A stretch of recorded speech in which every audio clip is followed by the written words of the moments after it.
আমি ওনার কাছে যাই। যাওয়ার পরে বলে যে আপনার সাথে তো বেশি সময় কথা বলতে পারবো না, আমি এক জায়গায় যাব, আপনার জামাইয়ের নামে যে এজাহার হয়েছে আপনার জামাই আমার দরকার। আমি শেখ জাহান শিরিন, আমি পাথরঘাটা উপজেলা মহিলা দলের সভানেত্রী। আমি 18 তারিখ সকাল 8টার সময় রওনা করে বরগুনা আসি। এই কালীবাড়ি মন্টু দাসের বাড়ি, ওখানে আমাদের সেন্ট্রাল নেত্রী মির্জা আব্বাস ভাবি আফরোজ আব্বাস এখানে আসে। সেই উপলক্ষে আমি বরগুনা আসি। আসার পরে ওই প্রোগ্রামের ভিতরে আমার মেয়ে আমাকে ফোন দেয়। ফোন দেওয়ার পরে যে আম্মু তুমি একটু আমাদের বাসায় আসো। আমার মেয়ের বাসা মাছবাজার ব্রিজের ওপারে। কী হয়েছে, আমার বাসায় একজন দারোগা ফোন দিয়েছে, আমার সোহানের নামে নাকি এজাহার হয়েছে। আমি বলছি যে তুমি তো তোমার নানুর বাসায় আসো। বলে কি না তুমি এখানেই আসো, আমার মন মেজাজ ভালো লাগে না, তুমি আসো। আমি ওর বাসায় যাই। যাওয়ার পরে আমি ওই নম্বরটা নেই, নম্বরটা আমি ফোন দিই, কিন্তু ফোন 2-3 বার দেয়, ও ফোন রিসিভ করে না। পরে আবার ফোন যখন দিই তখন আমি আবার ফোন রিসিভ করে তখন আমি বলি যে ভাই আপনি কে, আমি তো আপনাকে চিনি না, আপনি কি থানার স্টাফ? বলে হ্যাঁ আমি সাইতুল দারোগা, আপনার সাথে আমি কথা বলতে চাই। ঠিক আছে তাহলে আপনি এখানে আসেন, আমি থানার সামনে আসি। আমি বলছি আমি তাহলে 10 মিনিটের ভিতরে আসতেছি। আমি ঠিক 10 মিনিটের ভিতরেই ওনার সামনে আসি। এসে দেখি উনি থানার গেটের সামনে একটা মোটরসাইকেলের উপরে বসা। আমার বলে যাপা আমি এখানে, উনি আমাকে চিনছে কিন্তু আমি ওনাকে চিনি নাই। বলছে এখানে এই আসেন। আমি ওনার কাছে যাই। যাওয়ার পরে বলে যে আপনার সাথে তো বেশি সময় কথা বলতে পারবো না, আমি এক জায়গায় যাব, আপনার জামাইয়ের নামে যে এজাহার হয়েছে আপনার জামাই আমার দরকার। আমি যদি ওর ঈদের পর নিয়ে আসি, করে না ঈদের পরে না, আপনি ওরে নিয়ে আসবেন 2-1 দিনের ভিতরে, আর না হয় আপনি আজকেই আসবেন। আমি বললাম যে ভাই 2-1 দিন, আজকে আপনি একটা বলেন যে কোন দিন নিয়ে আসবো, আজকেই নিয়ে আসেন আধা ঘন্টার ভিতরে। আমি বলি তাহলে আমি আর যাবো না, ওরে আমি ফোন দিই, ওখানে ফোন দিলেও আসে পড়বে। ঠিক আছে তাহলে ওরে ফোন দিয়ে আনেন। আমি সোহানের ফোন দিই, আমার জামাইয়ের নাম সোহান। ওরে ফোন দেই, ফোন দেওয়ার পরে ও থানার সামনে আসে। আসার পরে আমি দারোগা সাইতুলের ফোন দেই, কিন্তু উনি আমার ফোন রিসিভ করে না। আমি ফোনই পাইতেছি ওনার বন্ধ সন্ধ্যা পর্যন্ত। সন্ধ্যা বলতে মাগরিবের আগা পর্যন্ত আমি ওই থানার সামনে বড় যে এই পাশে একটা হোটেল, ওই হোটেলে উনি বসা, আমি বসার পরে ওইখানে আরও একজন দারোগা, ডালিম দারোগা, ওই দোকানদার, একজন মহিলা দোকানদার, একজন পুরুষ দোকানদার, ওনারা সবাই দেখছে যে আমি সাউন্ড বাড়াইয়ে মোবাইলে ফোন দিতে আসি। পরে ওই ডালিম দারোগারে বলি যে ভাই আপনি একটু ফোন দিয়ে দেখেন তো। উনি আবার ফোন দিয়েছে, ফোন দিয়ে বলতেছে যে আপনিও বন্ধ পাইতেছেন, আমিও বন্ধ পাইতেছি, তাহলে আপনি কতক্ষণ বসে থাকবেন, যান আপনি বাসায় চলে যান। পরে ওনাকে কথা না শুনে আমি তারপরও আসরের পরেও মনে করেন 1 ঘন্টা প্রায় 1 ঘন্টা ওখানে বসা। মাগরিবের আধা ঘন্টা আগে আমি বাসায় আসছি, এই চর কলোনি বাসায়। আসার পরে আমরা ইফতারি করার পর আমার শরীর ভালো না, আমি একটু ঘুমাই গেছি। ঘুমাই যাওয়ার পরে আমার ঘুম ভাঙছে মনে করেন 10টার দিকে, আমার ভাত খাওয়া 10টার দিকে। ওঠার পরে আমার মেয়ে বলতে আছে তোমার ফোন বাজে। আমি বলছি বাজুক। ও বোঝে না, আর নাম্বার ও চিনি না, আমিও চিনি না। এখন ওর ফোন আবার বাজিয়ে উঠছে। বাজার পরে ওর ফোন নিয়ে ওই পেশে গেছে। যার পরে ওর ফোনে এই ভিতরে আবার ওর সাথে কথা বলার পরে আবার আমার ফোনেও ফোন দিয়েছে। আমারও বলতেছে যে আপনার জামাই সোহানকে থানায় আনা হয়েছে, অ্যারেস্ট করা হয়েছে, আপনাকে জানাবার দরকার, জানাইলাম। পরে আমার মেয়ে কান্নাকাটি করে আমি বলছি চল আমরা থানায় যাই। তা আমি আমার বোনের, ওই যে বোন মারা গেছে সেই বোনের ছেলে, আর আমার মেয়ে, আর আমার মেয়ের ছোট বাচ্চা, 2 বছরের বাচ্চা, এই কজন আমরা থানার সামনে যাই। কিন্তু থানার ভিতরে আমার ঢুকতে লজ্জা করে, যে ওনারা তো আমার সবাই চিনবে, যেহেতু আমি বরগুনা সবসময় মিছিল মিটিং করি। পরে আমার ওই বোনের ছেলেটা ও থানার গেটের ভিতরে যায়। যাওয়ার পরে ও দেখে, ও খোঁজার পরে আপনারা হয়তো দেখছেন যে ওসি সাহেব যে ভিডিও দিয়েছে, সেই ভিডিওতে আপনারা দেখছেন যে আমার ওই বোনের ছেলে ও ওই থানার ভিতরে খোঁজে।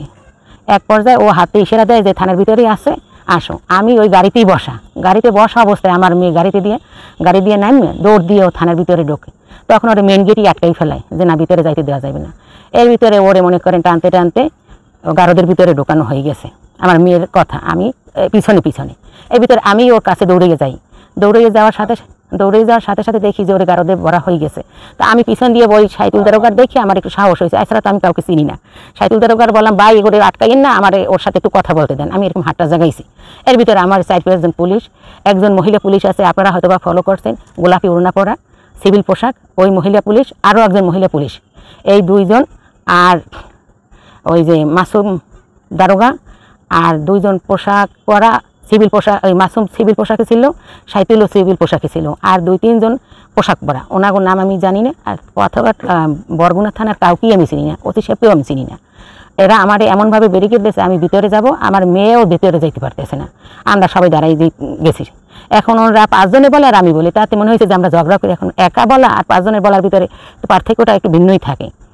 পরে আমারে যখন আপনারা চাইছেন দেখা করতে, কিন্তু ওরা আমার দেখা করতেই দেবে না। আপনারা কার পারমিশন নিয়ে এসেছেন, আপনারা এখান থেকে বের হয়ে যান।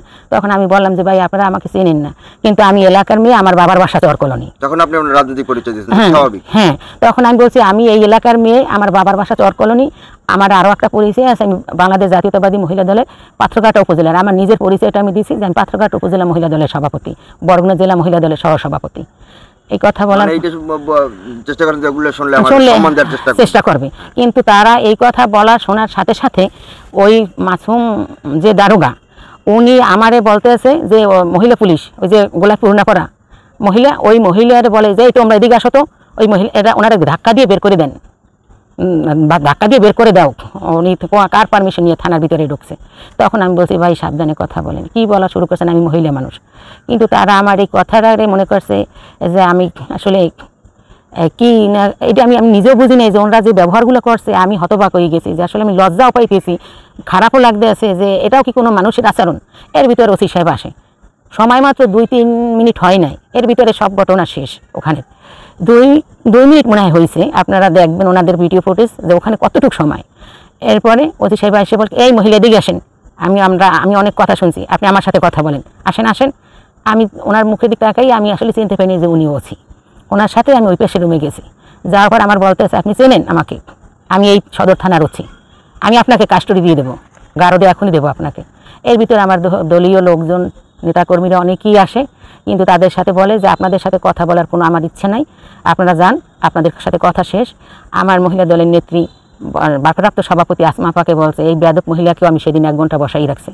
আমার মহিলা দলের সাধারণ সম্পাদক রঞ্জুগাটা শিপু অ্যাডভোকেট, তাকেও বলছে যে এরা সেদিন একটা ব্যাপারে আসছে, আমি 1 ঘন্টা এদের বসাই রাখছি, আমার কাছে ক্ষমা চেয়ে তারপরে এরা এখান দিয়ে গেছে। আপনার মতো মহিলা নেত্রী আমার তো কোনো কাজে আসে না, আমি কারোর সাথে আমি কারো রাজনীতি করি না, আমি আমার রাজনীতি করি। এটা আমার টেবিলের উপর থাপ্পড় মারে আর এইটা আমার নেন কার সাথে কথা বলবেন, তারেক রহমানের সাথে বলেন, তারেক রহমানের সাথে কথা আপনি দেখি আপনার তারেক রহমান কী করবে, আপনাকে ছাড়িয়ে নেবে।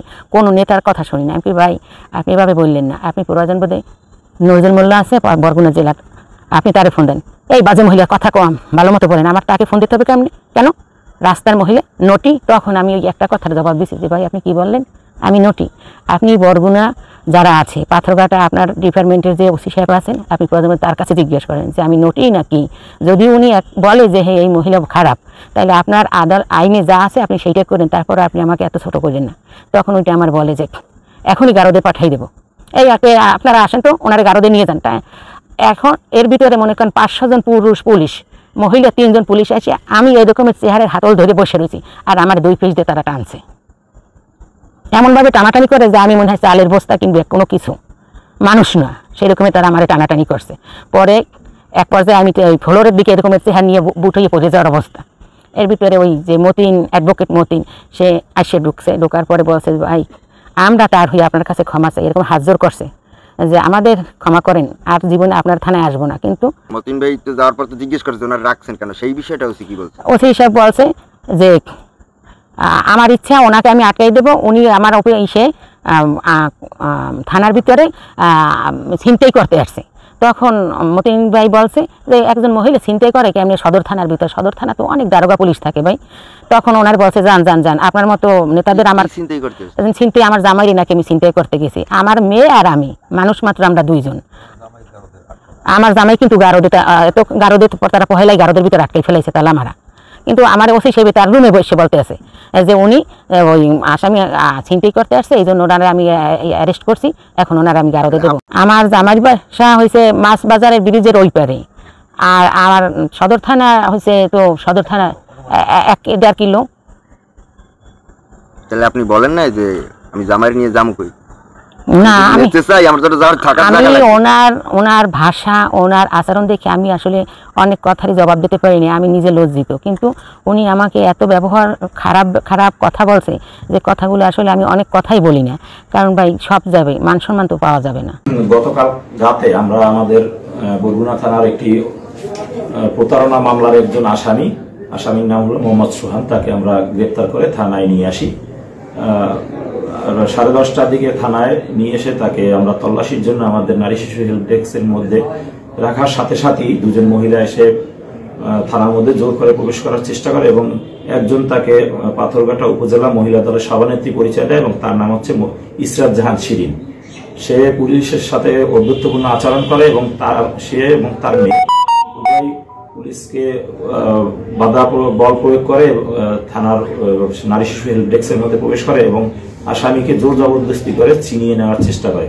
পরবর্তীতে আমরা তাদের দুজনকে আমরা মহিলা কনস্টেবলের মাধ্যমে নিবৃত্ত করি এবং তাদেরকে আটক করি।